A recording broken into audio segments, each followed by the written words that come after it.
Our first speaker today is Irit Felsen, a clinician and researcher specializing in the treatment of trauma and traumatic loss. Dr. Felsen is adjunct professor at the Furkhoff Graduate School of Psychology at Yeshiva University in New York City. She's a researcher with the Yale University Trauma Study Group and shares her expertise with professional audiences throughout the world, speaking widely in the U.S., Canada, Israel, and Europe. In addition to maintaining a private practice in New Jersey, Dr. Felsen serves on an emergency response team that is responsible for the delivery of clinical services following critical incidents. We're honored that she's with us today and has agreed to share her time. Please join me warmly welcoming Dr. Irit Felsen. Good morning. Thank you, Arlene, for the very gracious welcoming, and thank you all for being here. I'm very honored by your presence. What I would like to do is let me first tell you that this is the first time I'm going to try and coordinate my speaking to you with clicking on this thing, which is a little bit complicated for me. So let's see. On Rivki. It's not responding.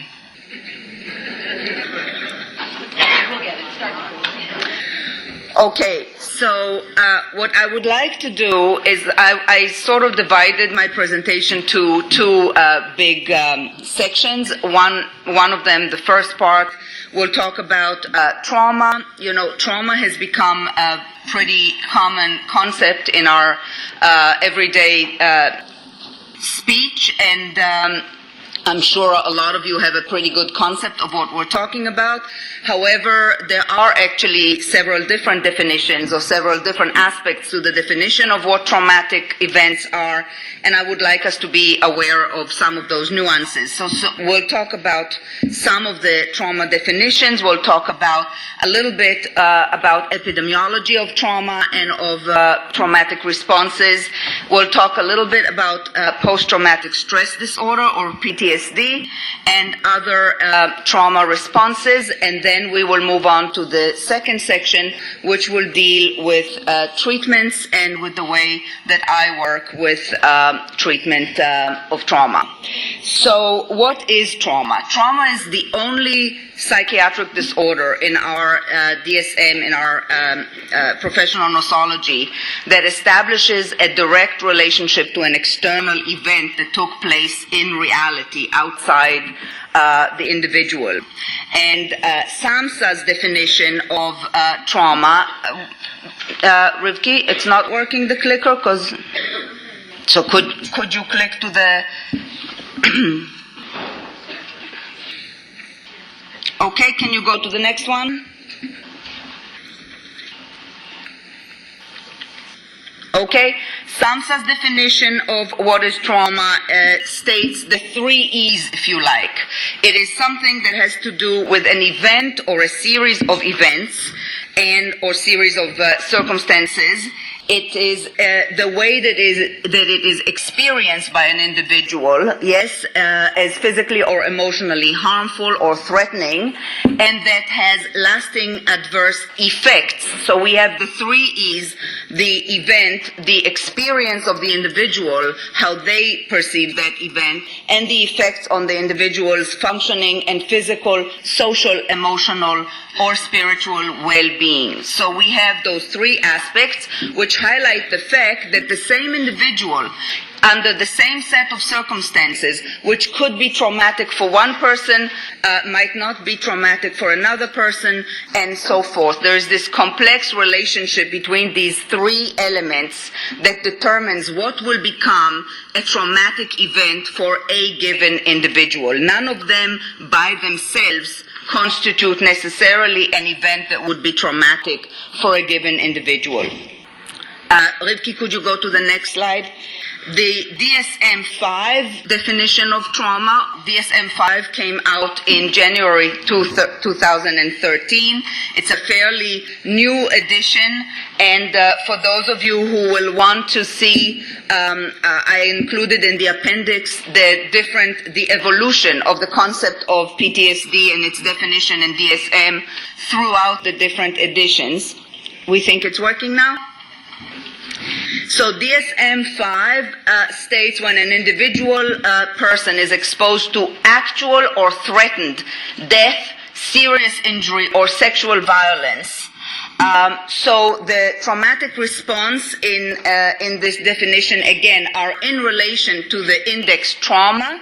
That event which we think caused the response is what we consider the index trauma, and the responses appear in the form of specific configurations of symptoms as stated in the DSM-5 and as you can see in the appendix which I included for you.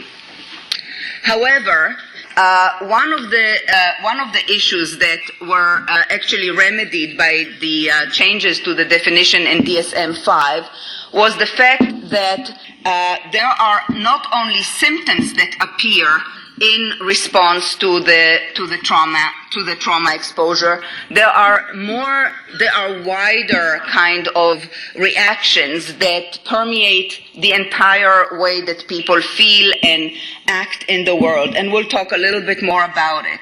So a broader definition of trauma, before I go to the traumatic responses, let me just stay with another nuance of the definition of trauma.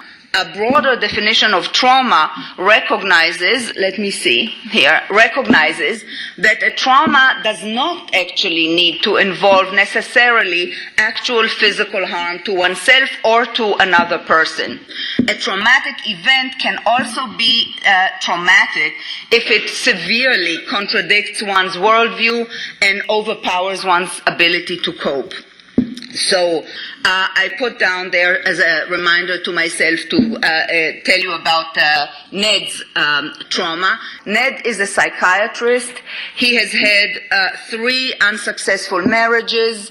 His daughter suffered some severe health issues, and yet Ned tells me, and I know that this is true, and I've seen him for a while now, and I know how it sort of acted throughout his life. Ned says the most severe trauma of his life was not the end of his 3 marriages, was not the illness of his daughter. The most severe trauma that followed the rest of his life for him is the one that has to do with the fact that when he just graduated from high school, he was a young kid, and he was planning to go to college. He was a very good student, and there was no question about him going to college, and he wanted to go to medical school.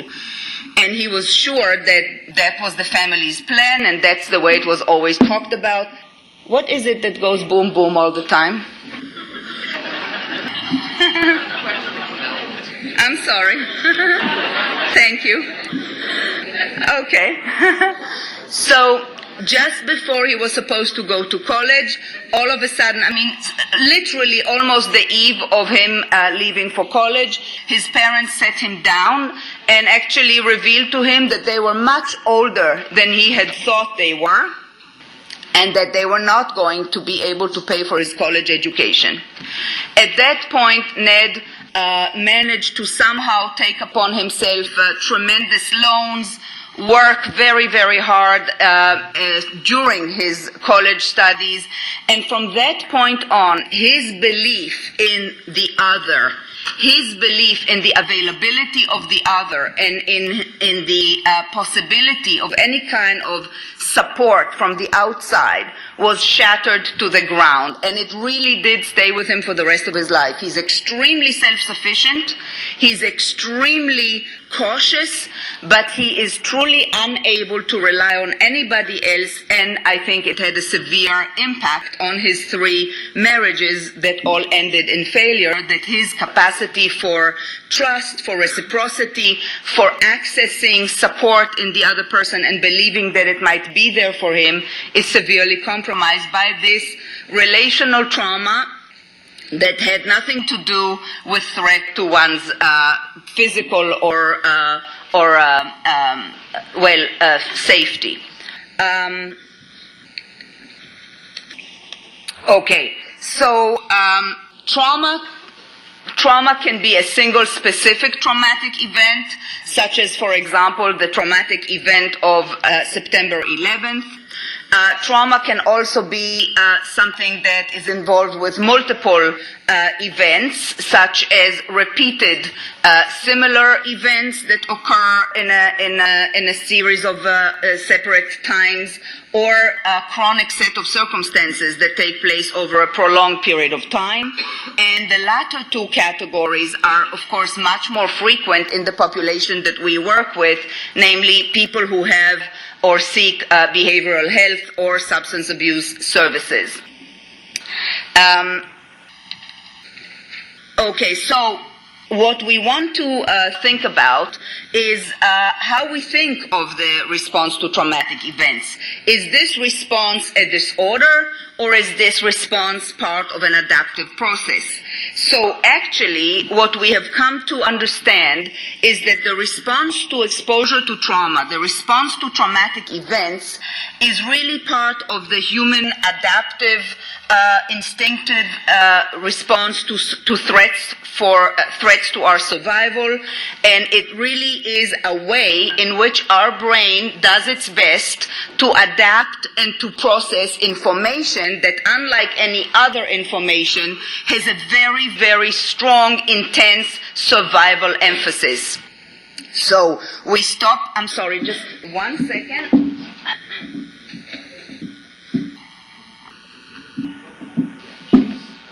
Okay, so when faced with information that has a very strong and intense survival emphasis, our mind or our brain stops paying attention to certain things that otherwise we would be paying attention to and focuses on that. And that mobilizes particular processes in the brain, which I will maybe touch upon later, or I can even say right now in this context. For example, what happens is we see now, since we have these amazing new technologies that allow us to actually look at the areas in the brain that light up when we present people with certain stimuli, and that tells us what is going on there in terms of which area is doing the most work. We can see that when we present people with this type of information, the amygdala and the limbic system, which have to do with emotional responses, light up and are much more active. Those areas which have to do with emotional responses are much more aware and much more in charge of registering the sensory information from the outside. And when it comes to fear-related responses, fear-related stimuli, that means that they will register any kind of sensory input in a very highlighted way from the environment that is related to that threatening event or stimulus, which means, our brain has evolved in such a way to allow us to perceive very quickly, automatically, and in a very heightened way any kind of threat from the physical environment, which makes sense if you think about the fact that relative to the other predators in our environment, as we were, evolving as a species, we are fairly ill-equipped. We are not so big, we are not so strong, we don't run as fast, we don't have as big claws and teeth.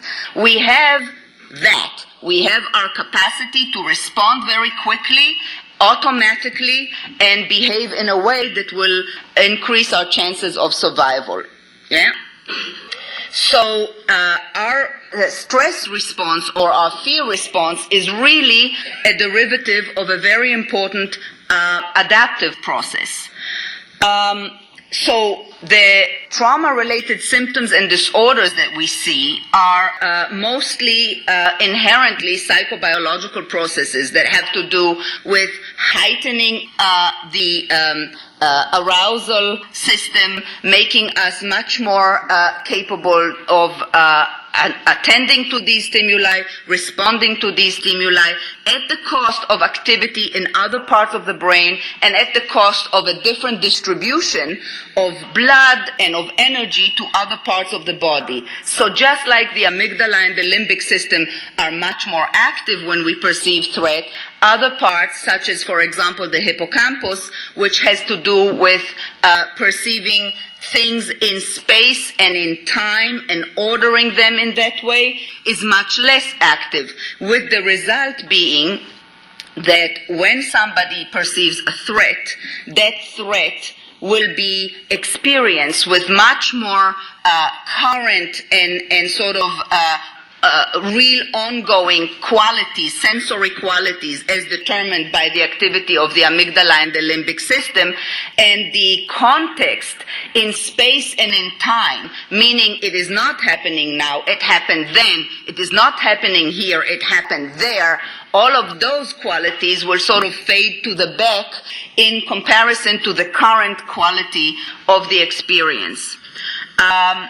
I also want to say something about the defenses, the defenses of fight and flight, which I think we all by now have come to recognize as a very important part of the disorders that ensue after exposure to trauma.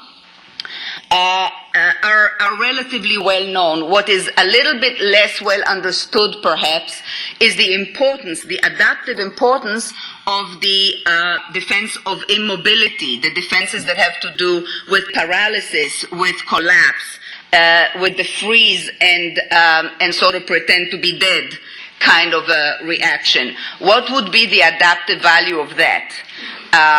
So the adaptive value of that is much more clear when you think about situations where fight or flight or flight are both really impossible. So if flight is impossible and fight would actually lead to much greater damage because the individual is very not well matched to the predator, such as in complex trauma, for example, such as when a child is being abused by an adult.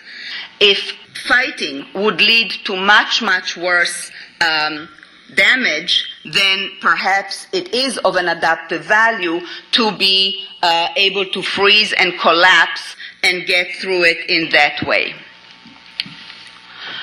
So what is our opinion? Is trauma or exposure to trauma in a normal or an abnormal experience in human existence? So we used to think, if you recall, I mean, all of us, most of us here have been trained with previous editions of the DSM. And if you recall, at one time, trauma was considered to be an abnormal experience that is outside the range of human experience. However, this view has been really proven wrong by epidemiological studies of samples from really across the globe. So let us look a little bit at some basic concepts of in epidemiology. Would be nice if this were flat, but it looks like I'm courtesying to you all the time, right? So it's important that we understand just a little bit about epidemiology. I would like, oh, that's a great idea. No more courtesying. Thank you so much. So epidemiology is, of course, the science that's concerned with the prevalence and the distribution of various health and illness in the population. And I would like us to just remember these two different concepts that will be relevant for the rest of what I'm saying. One is the prevalence of exposure to potentially traumatic events. So how many people experience in their lifetime events that are serious, that are threatening, that could be potentially traumatic. And then the prevalence of PTSD in the population, PTSD and other post-traumatic reactions, which is how many people of those exposed to potentially traumatic events will actually go on to develop post-traumatic disorders, reactions and disorders. And the studies that look at these things typically speak about either lifetime prevalence, so how many people will have had exposure to a traumatic event or will have had post-traumatic reaction at some time in their entire lifetime, and other studies look at the past year prevalence rates. So how many people, if I now asked you here in this hall, how many of you have experienced this or this or this or that traumatic event in the last year? what would be the response? How many of you will have had a traumatic event in the past year? Okay, so how common are post-traumatic? This actually, I'm sorry, is out of place. We'll go back to it. Let's go first to how common is trauma exposure before we talk about traumatic reactions. So the first national comorbidity level in the United States presented people with a list of 11 different potentially traumatic events and a 12th category that stated other. And what they saw was that about 60%, 61% of men and about 51% of women reported that they had experienced at least one trauma in their lifetime.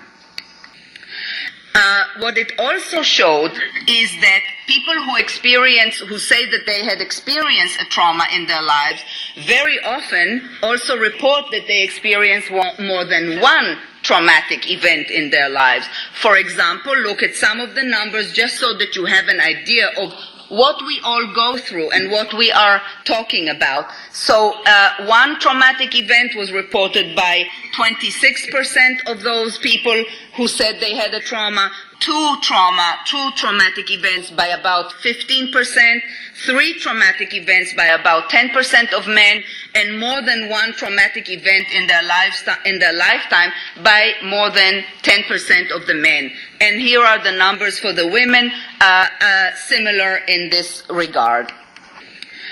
What are the most common traumatic events as seen by a much later national representative study by the National Epidemiologic Survey on Alcohol and Related Conditions in 2011?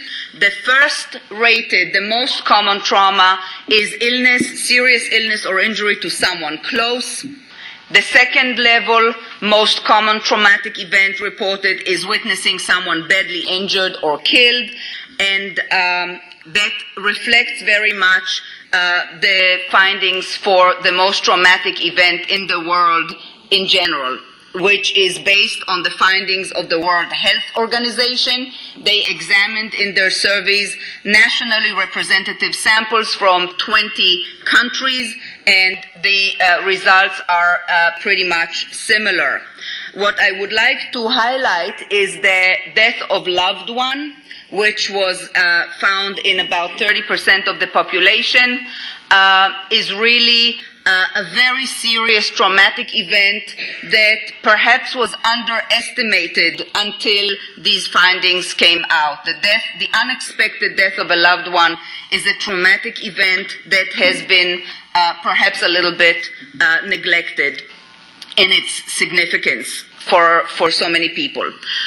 This I will just go about, mention very quickly. I do want you to be aware of the fact, as we live in a very heterogeneous society here in the United States, and we see different people in our services, demographic differences do exist in trauma exposure. So these are the rates of exposure to trauma. They're different for different groups. Non-Latino whites, African Americans, Asian Americans. The exposure itself, the exposure rate to trauma is different in different groups. And also the type of trauma that is the most common one and the most traumatic event in different groups differ according to demographic divisions. So if you can see the most common traumatic event in non-Latino whites is unexpected death of someone they knew. For African Americans is being a victim of assaultive violence. These things are important. I will not read through all the slides. I did take, I did make the effort of making the slides fairly inclusive in terms of content so that you can actually read through it, and if there are things that you're interested in, we can go back to it. You can contact me, but not everything will stop on. A very important point to remember is that socioeconomic status has a direct relationship to trauma exposure. and to developing traumatic reactions. Research from across the globe really has found that lower socioeconomic status is related to higher risk for trauma exposure. Makes sense in many ways, right?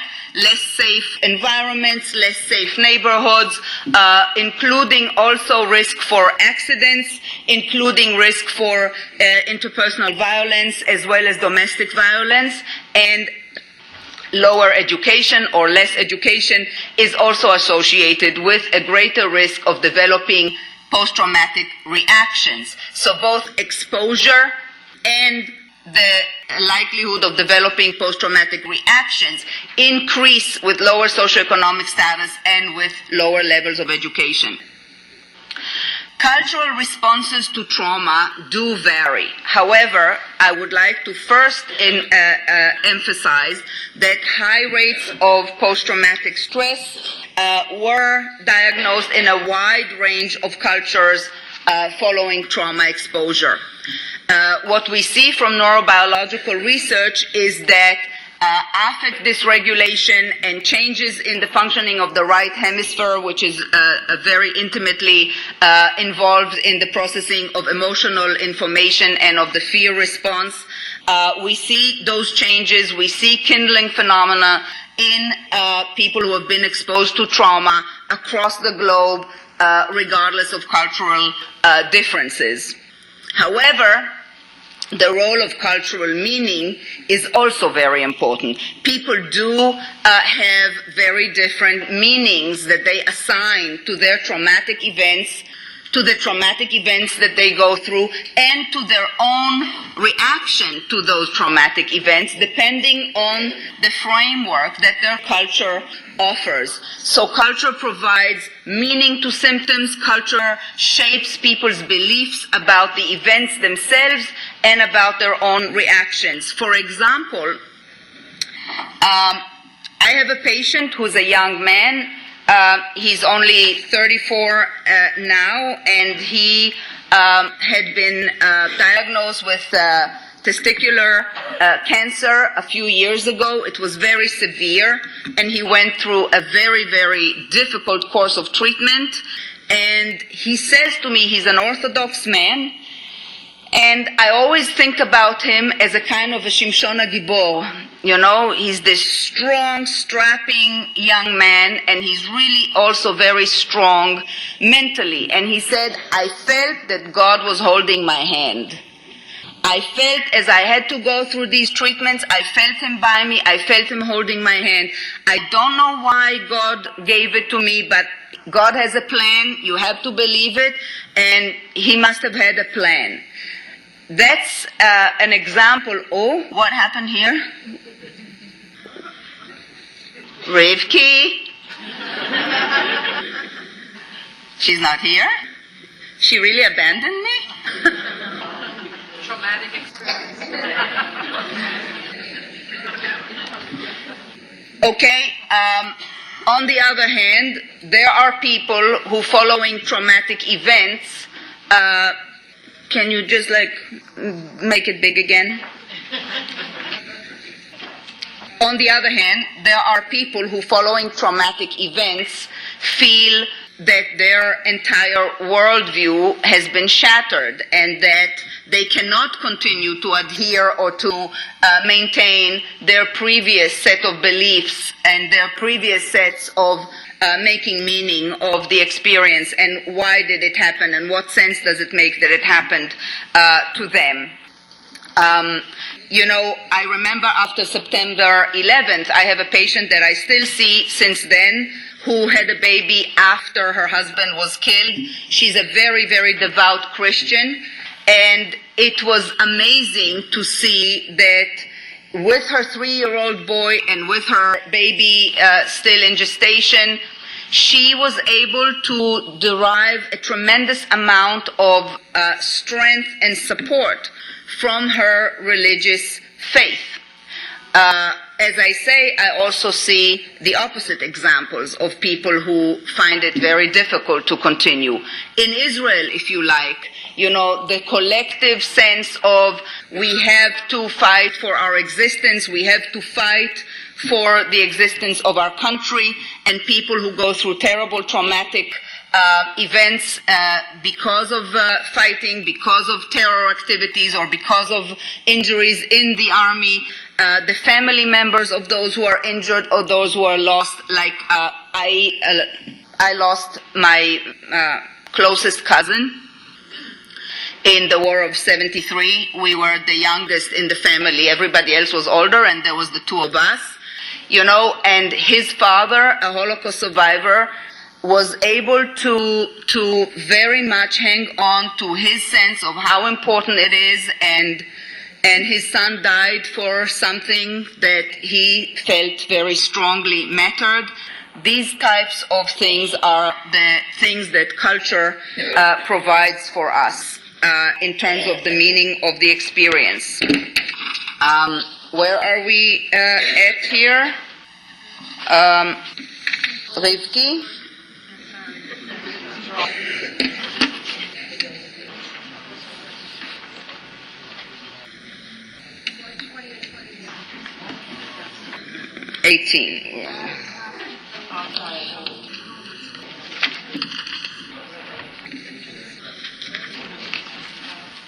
Okay, so just to mention some of the examples, there's an unending list of it, but some of the examples that some of you are very well familiar with for traumatic events and traumatic reactions in populations across the world.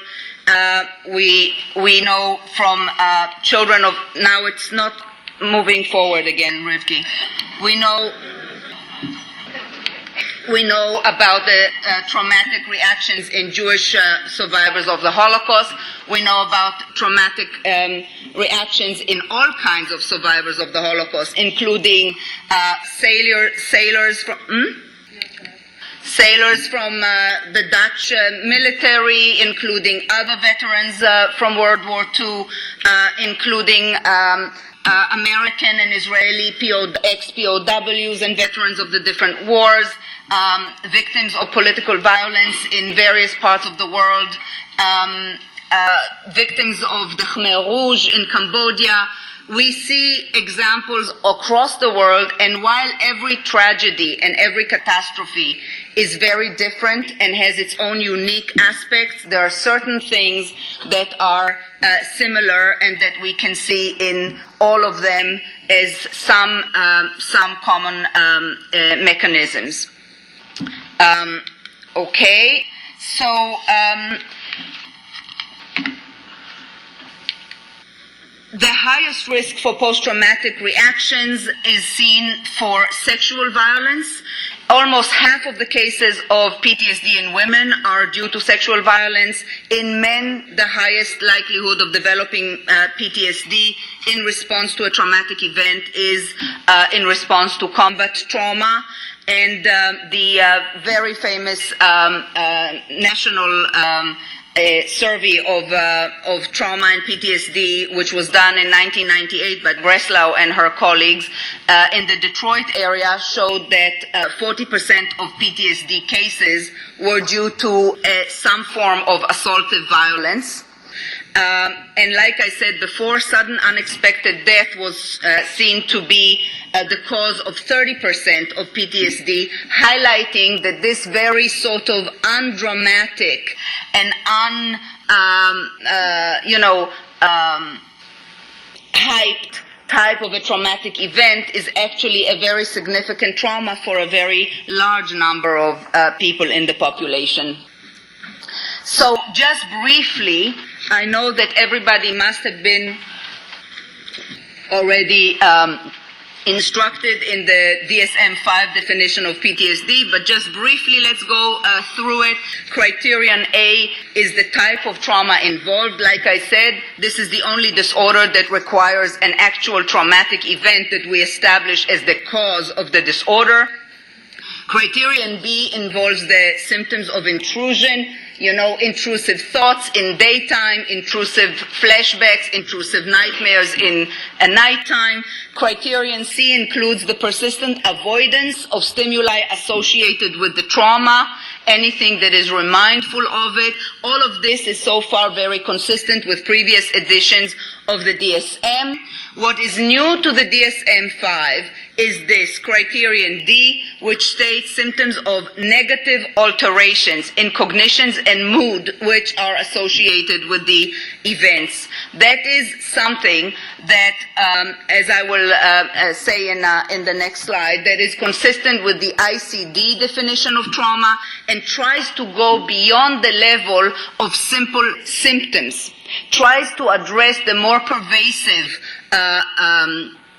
responses to trauma that go beyond that level. Criterion A, marked alterations in arousal and reactivity, is very similar to the hyperarousal symptoms before. And then we have the duration of the symptoms, which have to be beyond 1 month, and that the disorder or the symptoms create distress or a significant impairment in important aspects of functioning, and of course that these symptoms are not attributed to something else like a substance abuse or a medical condition. So, like I said, the inclusion of the enduring personality changes following the event tries to go beyond the level of the symptoms and is much more relevant to those traumatic events that are due to prolonged, massive traumatic circumstances rather than singular traumatic events. However, some people experience significant and enduring personality changes even following one significant event. That is definitely the case for many people after September 11. So just to mention, despite the various changes throughout the years and throughout the additions to the DSM definitions of what PTSD is, a study that checked it showed that over 97% of those people who met criteria for the previous definition in DSM-4 met criteria in DSM-5, and that's good to know. And if you want to see the evolution of the different criterias of PTSD throughout the different DSM editions, I included it in the appendix. What is very, very important to remember is that most studies address post-traumatic stress disorder and people that fulfill the full formal criteria for it.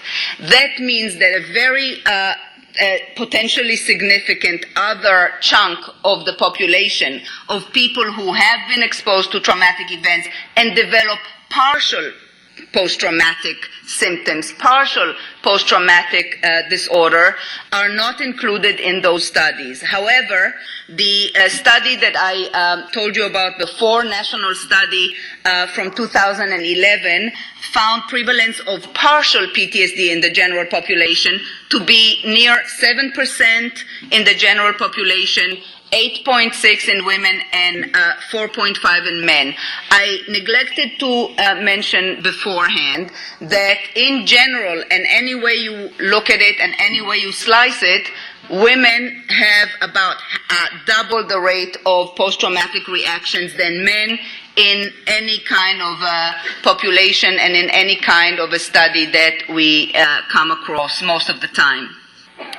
Partial PTSD, and that's the important thing, partial PTSD can be associated with significant distress to the individual and significant extensive impact on the family members of this individual, even though the individual does not fulfill full criteria. And that is very, very important. So for us to see somebody and go through the symptoms and see that, well, they don't really have the full criteria, they don't really have intrusive phenomena, for example, doesn't change the fact that that individual can suffer tremendously from the impact of, let's say, only their extreme avoidance symptoms. Because actually, and maybe we'll get to talk about it, avoidance symptoms and everything that that means can impact our capacity to enjoy life, our capacity to engage with the people who are close to us,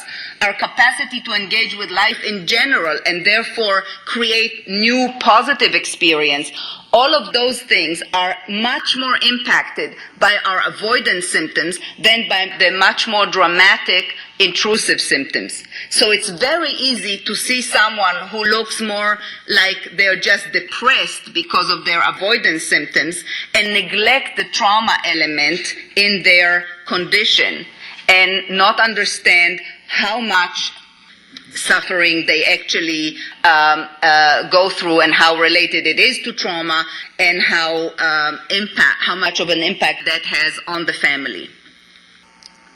PTSD can also be delayed, namely it can occur soon after the traumatic event, but it can also come much later.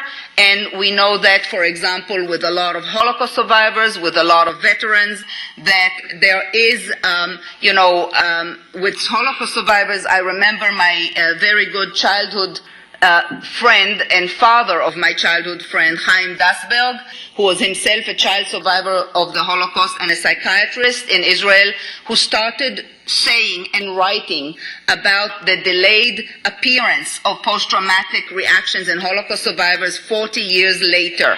That's when they were entering middle age and sort of beginning to age. We see that now as a very frequent phenomenon in many people who suffered prior PTSD. We see it in children of other nationalities who lived through World War II, German children, Scandinavian children, English children who were transported out of London, all kinds of other populations. And we have complex trauma or disorders not otherwise, disorders of stress not otherwise specified. And that type of a trauma, complex trauma, is typically interpersonal. Let me just check the time because I want to make sure that I'm okay with you. Okay. So those disorders have to do usually with interpersonal trauma, namely trauma that is inflicted by another person and has the added very difficult aspect of malicious or malevolent intent. It can be an exposure to repeated same type of trauma over a period of time or multiple types of different traumas. And it involves situations in which the person had no possibility of escaping because they were constrained in various ways. We also have to remember that there is acute stress reaction, which is a very similar thing. It looks a lot like what we call very offhanded kind of these days PTSD right away, but it's not necessarily PTSD. It's a reaction, a stress reaction, acute stress reaction to traumatic events that happens immediately after the traumatic event, lasts up to a month.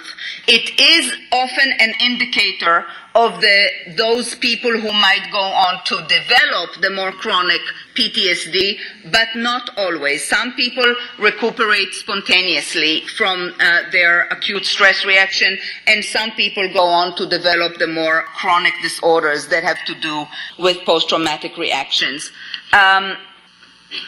Okay, so I want to quickly touch upon different types of traumas, but very quickly. There are different types of traumas. I did not mention all of them. I just chose some. Some of the traumas are childhood traumas or adverse childhood events. Rape and sexual assault, as I stated before, is one of the most likely to induce PTSD reactions. Domestic and spousal violence is another category of sexual assault and violence in the home. Disasters and mass trauma, political trauma and torture, combat trauma, and historical trauma. So let me say just a few words about them. Like we said before, sexual rape and sexual assault inflict about close to 1.5% of women aged 12 and older in the general population in the United States. And we have to remember, being that we work with a lot of people who have been through various institutionalizations, that the rates of sexual assault in institutionalized populations, unfortunately, that means not only people who have been in jails, but also people who have been in mental institutions, are very high. Childhood trauma or adverse childhood experiences include, of course, as you know, physical abuse, sexual abuse, emotional abuse, neglect, parental substance abuse, parental mental illness, spousal abuse in the home, which has a very severe impact on the children witnessing it, even if the children themselves are not physically abused. More than other adverse childhood events, physical and sexual abuse in childhood are associated with a pervasive, lasting kind of damage, resulting in, as Cicchetti and colleagues stated, deficits in virtually all the major tasks of development. Disasters and mass trauma pertain to large-scale traumatic events like natural disasters, human disasters, which include, chemical spills, nuclear accidents, and so forth. Terrorist attacks, which unfortunately have become something we now are talking about here in the States, even as it used to be such an Israeli unique feature and is no longer. Unique effects to the type of trauma that involves communities, because so many people are affected at the same time, and because the very infrastructure of services available can be impacted at the same time. So it's not just the individual, but everything that's around them and that's available to them. What is also very, very important here is the increase in disorders that we, again? Sorry. So, this is just to sort of give you a sense of the impact of it. The World Health Organization, in a very important study that they conducted, shows the increase before an emergency that affects an entire community, and after the emergency, the rates of psychiatric disorders essentially double. And that's the main point of this slide. Rivki, we can't go on now.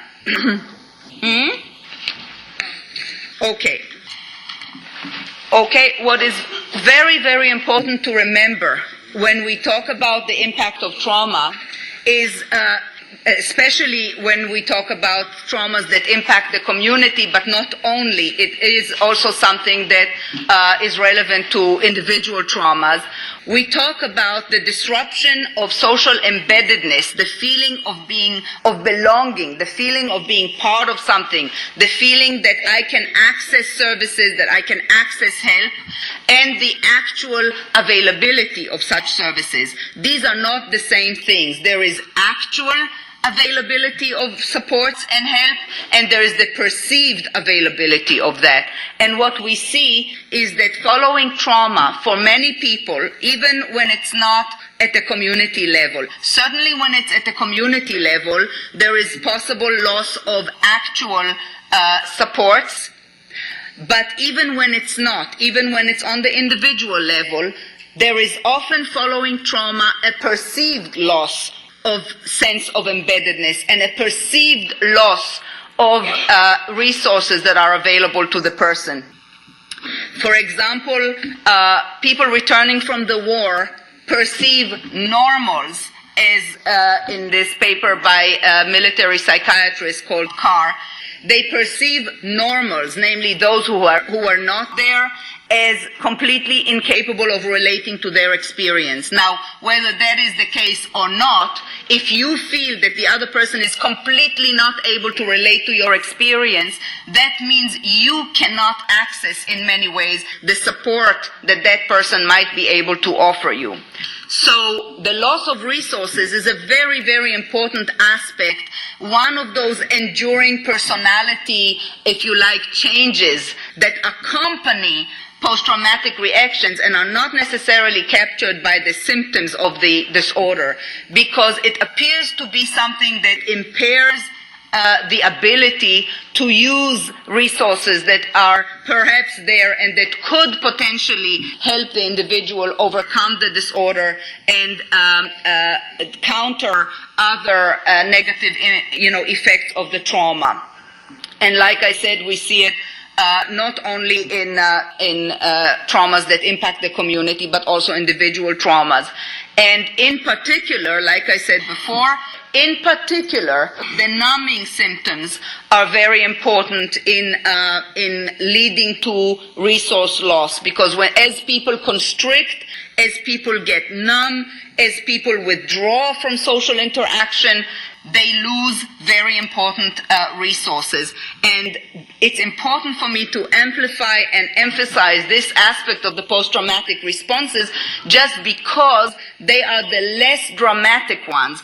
As soon as we see someone who tells us they have flashbacks, we already are immediately sort of, we become aware of the fact that this is what's going on. Whereas the individual with numbing and with constricting responses, first of all, is less likely to come to us. So sometimes we hear about it from a family member, and when they come to us, they don't necessarily establish themselves even the relationship to the trauma, and we can completely overlook it.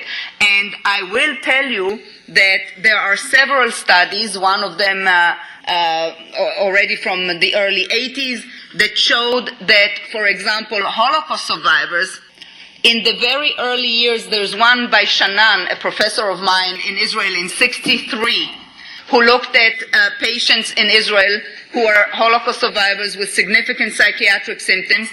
They themselves and their treaters did not establish a relationship between their symptoms and the fact that they went through the Holocaust. So it's very easy to miss, and that's why it's very important for me to highlight that aspect of it.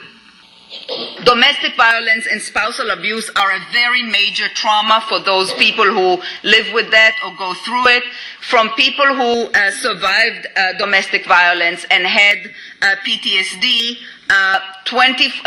people who survived domestic violence, almost 25%, almost a quarter of women, and 20% of men survivors had PTSD symptoms. It's very, spousal violence is highly related to PTSD, and the rates of domestic violence and the rates of PTSD following it are very high in the populations that seek behavioral health services. So we have to be very aware of the impact of that.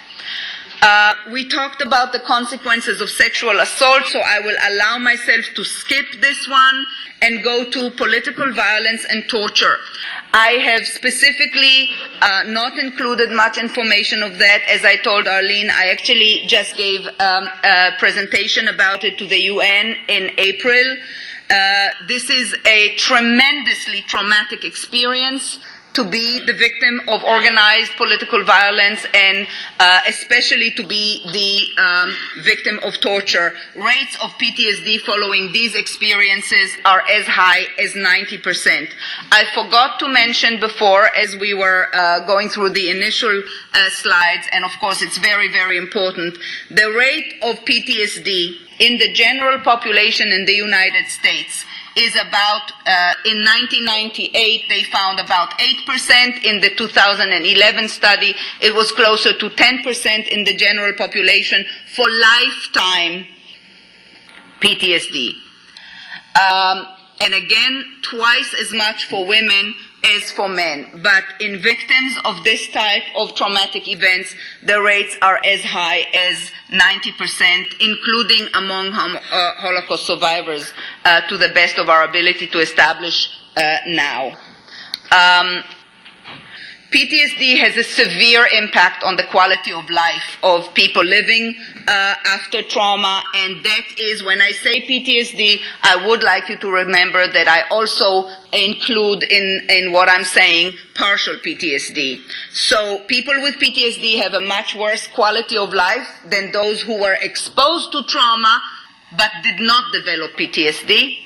Partial PTSD is also associated with significant decrease in quality of life. And even when people get better and they experience a remission from PTSD, their quality of life is still less good than the quality of life of those who never had PTSD to begin with. PTSD has a severe and wide-ranging impact on health. It is associated with significantly worse health and functional impairment. Israeli studies on a very large sample of ex-POWs from 73, which I'm very familiar with because I know one of the researchers very well, show what they call premature aging in terms of really physical aging and functional impairment in these ex-POWs. It's also been seen in other populations. It's essentially related to every possible bad thing that you can think about. So you can look at the list, but it's really just about everything we don't want to have, including a much higher risk of dementia.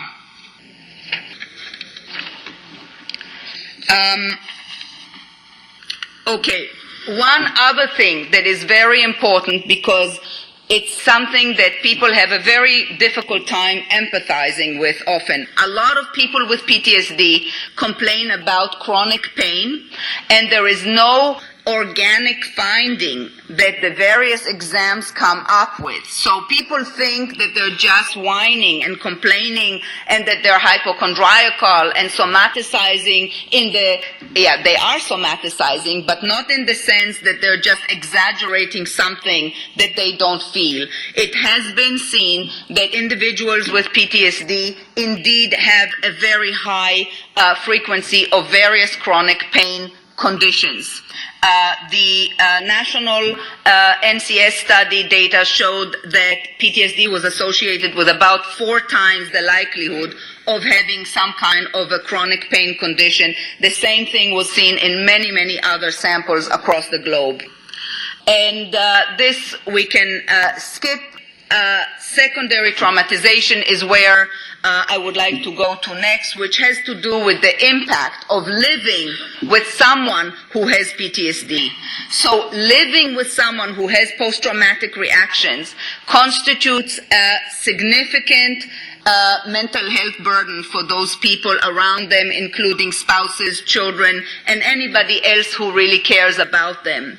Living with a traumatized spouse and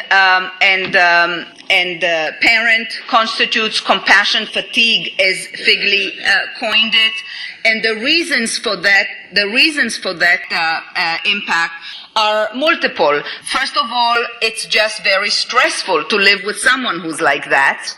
And, there's a beautiful study that was done in Israel by someone called Karen Peleg-Friedman, or Friedman-Peleg actually, who's an anthropologist, not a mental health worker. And she went into all kinds of places where trauma treatments were conducted, like by Natal, the association that treats trauma victims in different places in Israel. And she participated in groups for wives, for example, of combat veterans with PTSD. And it's really a remarkable viewpoint that she adds as an anthropologist for the stress of living with someone who is not sleeping well and therefore can't function well. And all of a sudden the wife, who was a stay-home mom with 4 little children, has to go out working. But then she comes home and he's in a terrible mood, so he wasn't able to do anything at home.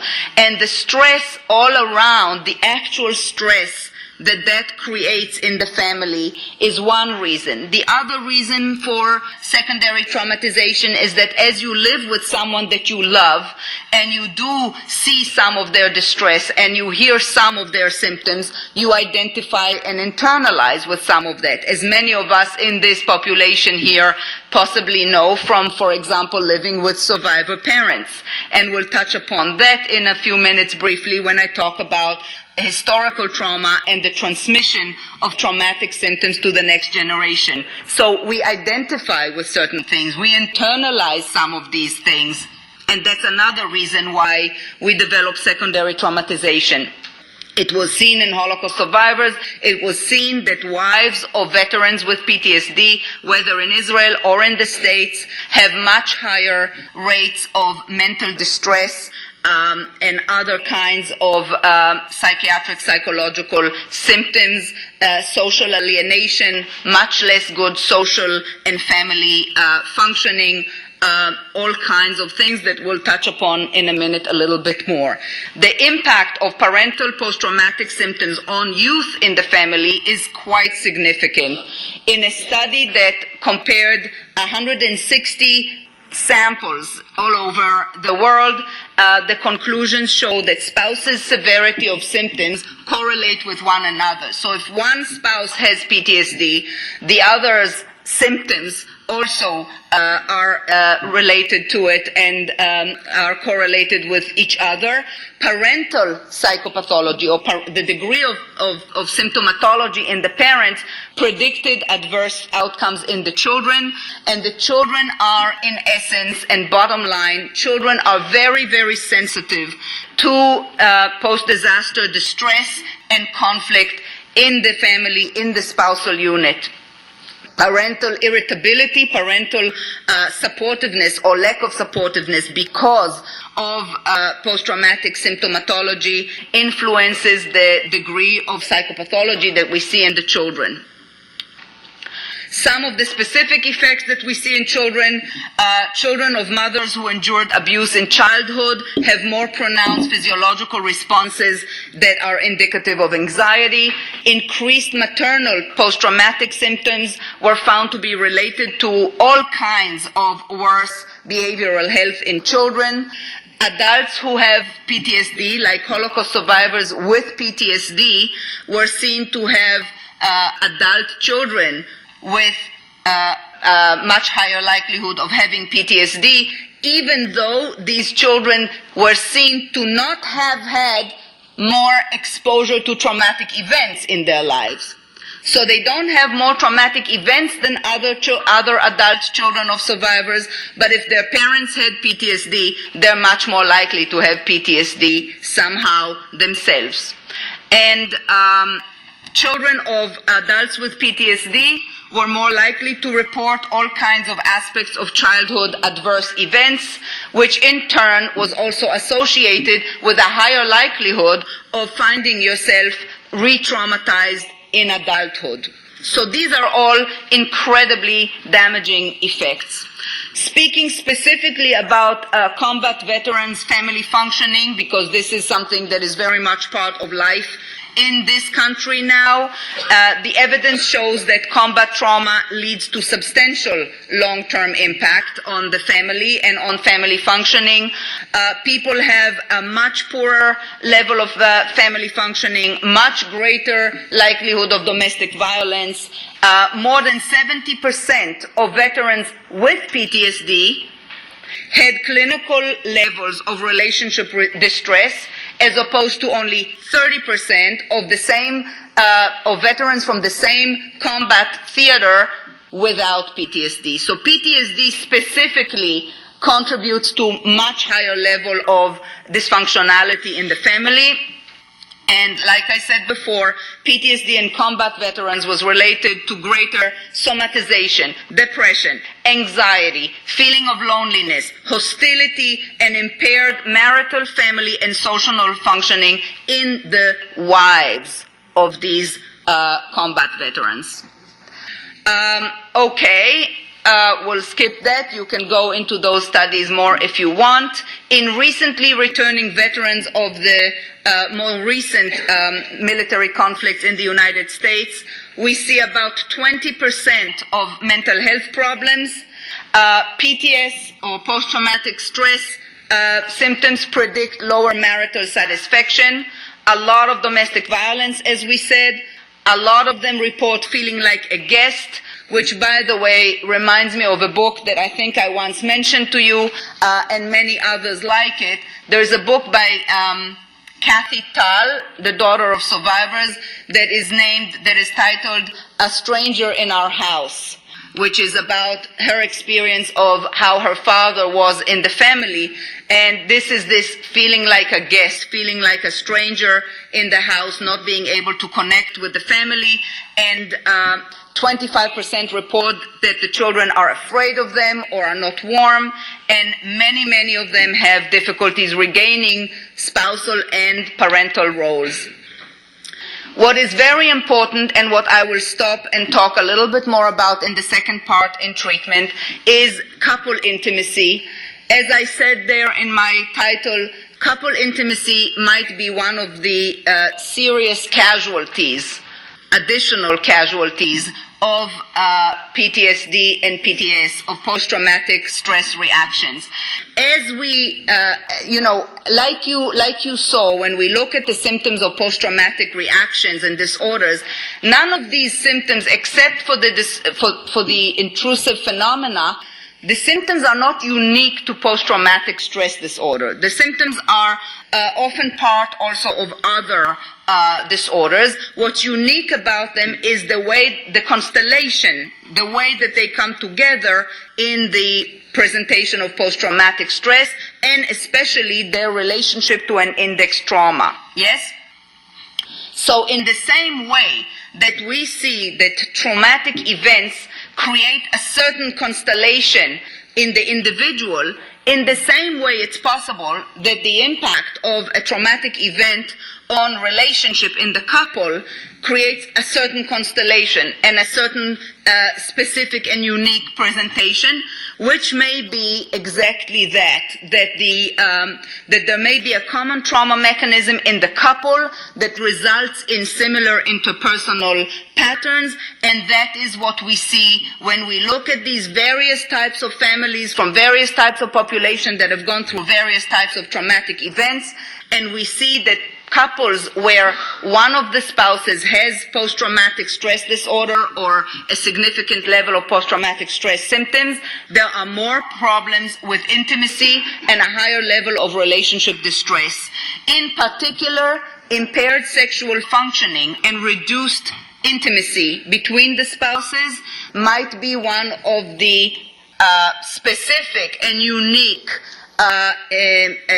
casualties or damages that are reported across various traumatic exposures by couples, and we have to be very aware of that and try to do something about it. And I'll tell you what I try to do in my treatment of such couples.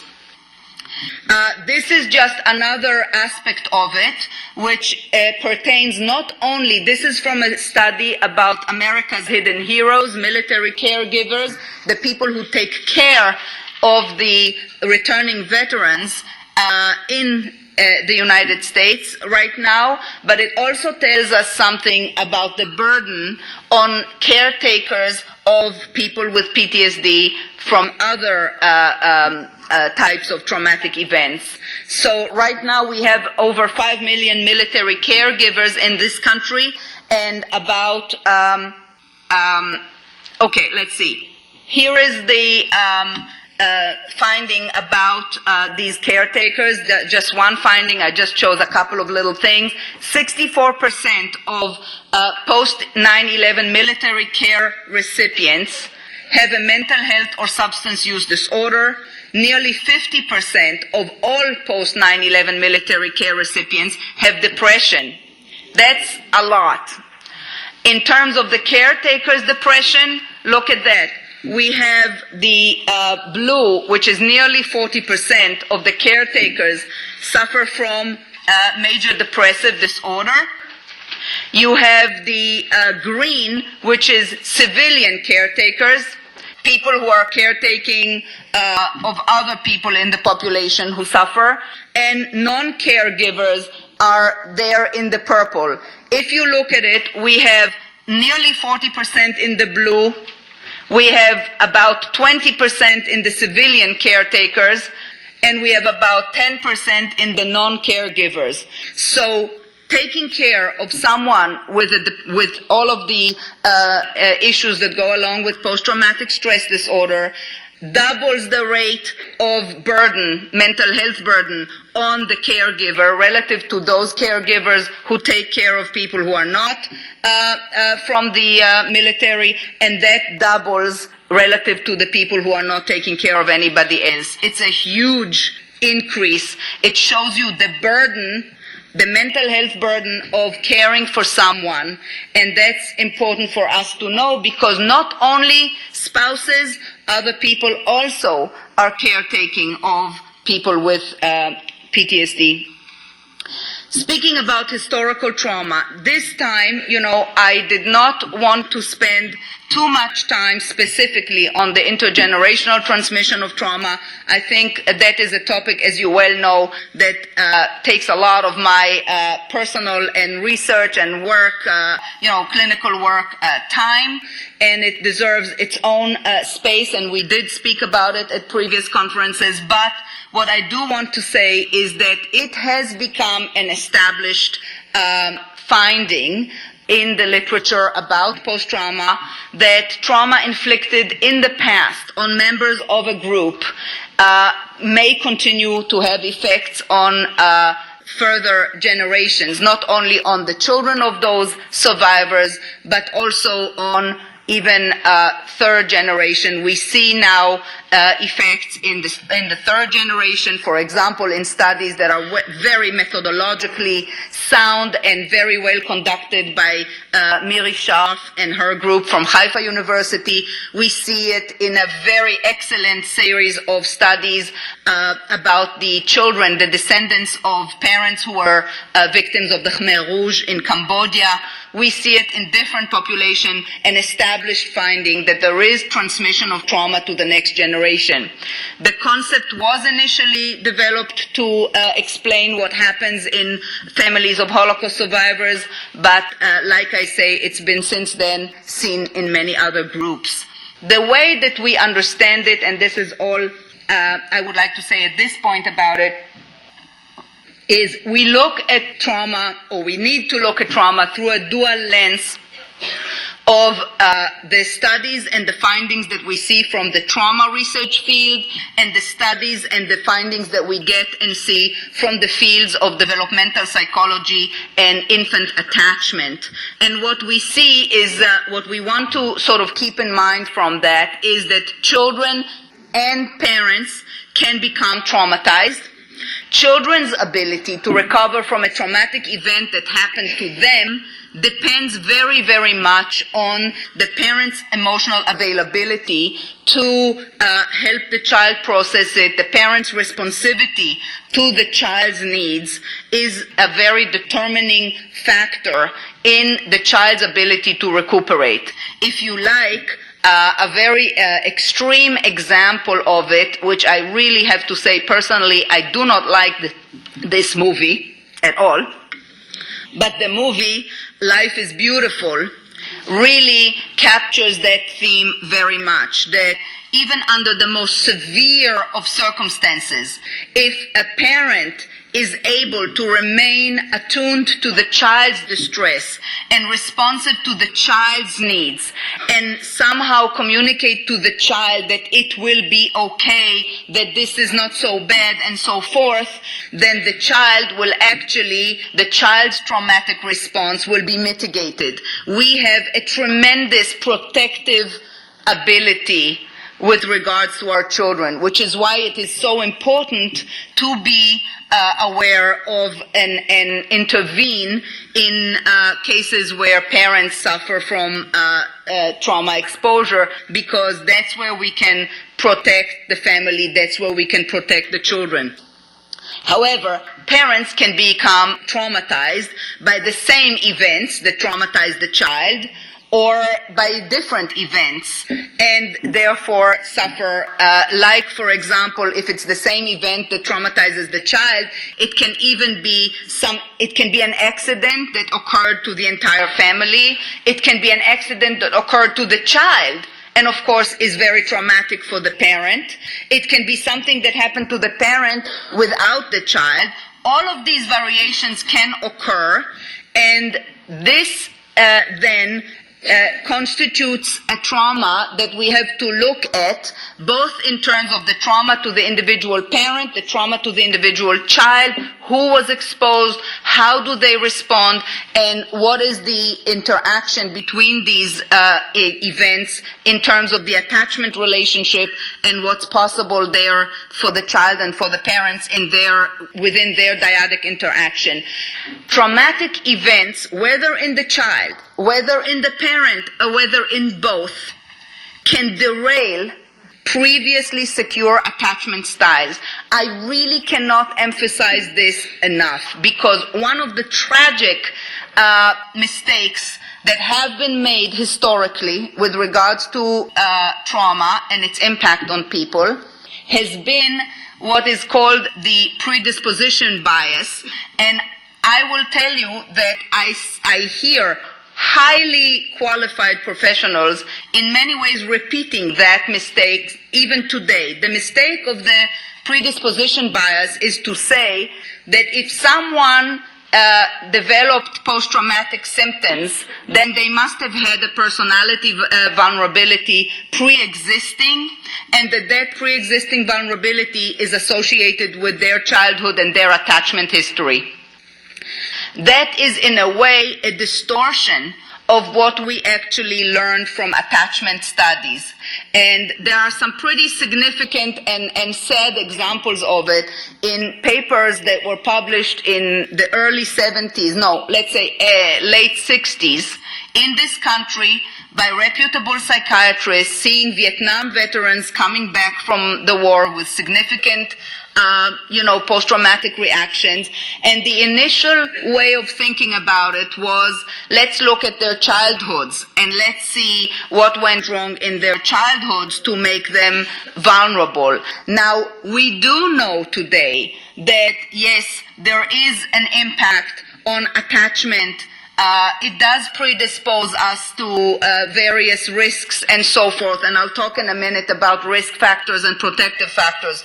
You know, the other day, I just happened to be reminded, someone told me about this Harry Potter, series, and so there is a scene there where Harry Potter confronts his, the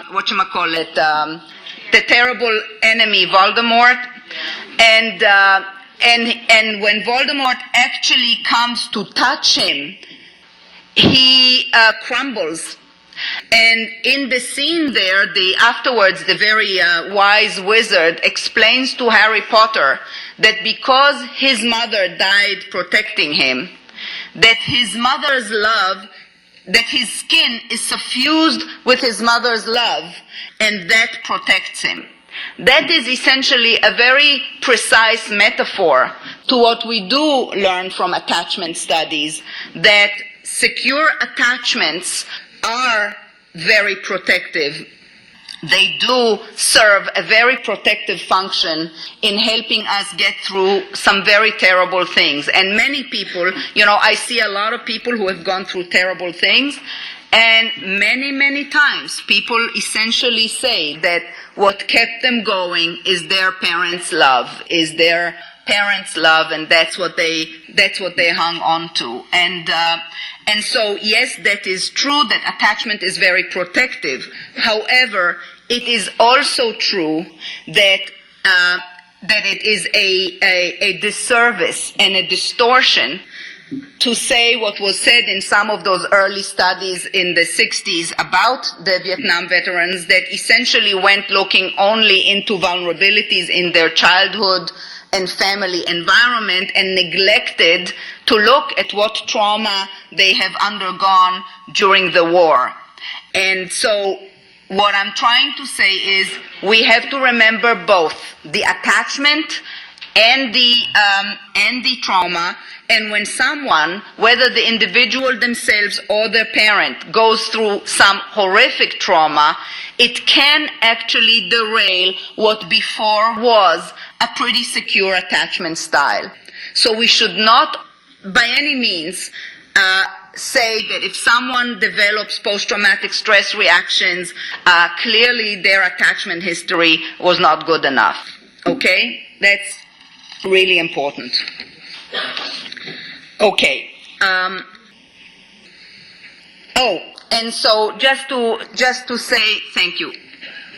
Just to say one more thing about that, and that is that historical trauma does not become transmitted to the children by people just describing the events, the historical events that they went through. That is actually not the way that trauma is transmitted. Trauma is transmitted in a non-historical, non-informative way through the very relationship with the parent, through the reactions of the parent, through the very small moments of interaction, the moments in which a child feels the parent's reaction to be withdrawn or hyper-aroused or incongruent with what is happening in the here and now. Those are the moments that transmit the trauma. And we can talk a little bit more about it later. So, treatment of trauma. How about we will take a tiny little